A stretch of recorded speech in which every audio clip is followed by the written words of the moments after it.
I thus saw in vivid light a picture all unnoticed before. It was the portrait of a young girl just ripening into womanhood.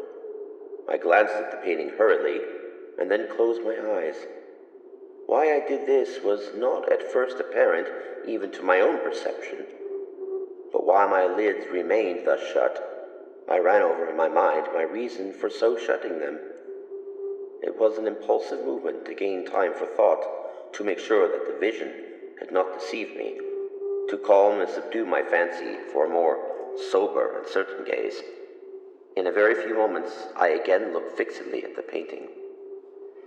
That I now saw aright, I could not and would not doubt, for the first flashing of the candles upon that canvas had seemed to dissipate the dreamy stupor which was stealing over my senses and to startle me at once into waking life. The portrait, I have already said, was that of a young girl. It was a mere head and shoulders done in what is technically termed a vignette manner, much in the same style of favorite heads of Sully. The arms, the bosom, and even the ends of the radiant hair melted imperceptibly into the vague yet deep shadow which formed the background of the whole. The frame was oval, richly gilded and filigreed and moresque. As a thing of art, nothing could be more admirable than the painting itself, but it could have been neither the execution of the work nor the immortal beauty of the countenance which had so suddenly and so vehemently moved me. Least of all could it have been that my fancy, shaken from its half-slumber, had mistaken the head for that of a living person. I saw at once that the peculiarities of the design, of the vignetting, and of the frame must have instantly dispelled such idea, must have prevented even its momentary entertainment. Thinking earnestly upon these points, I remained for an hour perhaps, half sitting, half reclining, with my vision riveted upon the portrait. At length, satisfied with the true secrets of its effect, I fell back within the bed. I had found the spell of the picture in an absolute life-likeness of expression which, at first startling, finally confounded, subdued, and appalled me.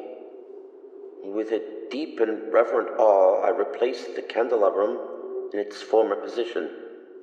The cause of my deep agitation being thus shut from view, I sought eagerly the volume which discussed the paintings and their histories. Turning to the number which designated the oval portrait, I there read the vague and quaint words which follow. She was a maiden of rarest beauty, and not more lovely than full of glee. And evil was the hour when she saw, and loved, and wedded the painter. He, passionate, studious, austere, and having already a bride in his art, she a maiden of rarest beauty, and not more lovely and full of glee, all light and smiles and frolicsome as the young fawn, loving and cherishing all things, hating only the art which was her rival, dreading only the palette and brushes and other untoward instruments which deprived her of the countenance of her lover. It was thus a terrible thing for this lady to hear the painter speak of his desire to betray even his young bride. But she was humble and obedient, and sat meekly for many weeks in the dark, high-turned chamber, where the light dripped upon the pale canvas only from overhead. But he, the painter, took glory in his work, which went on from hour to hour and from day to day, and he was a passionate and wild and moody man who became lost in reveries, so that he would not see that the light which fell so ghastly in that lone turret withered the health and spirits of his bride, who pined visibly to all but him. Yet she smiled, on and still on, uncomplainingly, because she saw that the painter, who had high renown, took a fervid and burning pleasure in his task, and wrought day and night to depict her who so loved him, yet who grew daily more dispirited and weak. And in sooth, some who behind the portrait spoke of its resemblance in low words, as of a mighty marvel, and a proof not less of the power of the painter than of his deep love for her whom he depicted so surpassingly well. But at length, as the labor drew nearer to its conclusion, there were admitted none into the interment.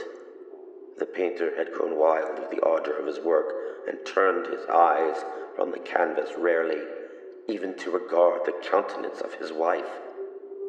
And he would not see that the tints which he spread upon the canvas were drawn from the cheeks of her who sat beside him.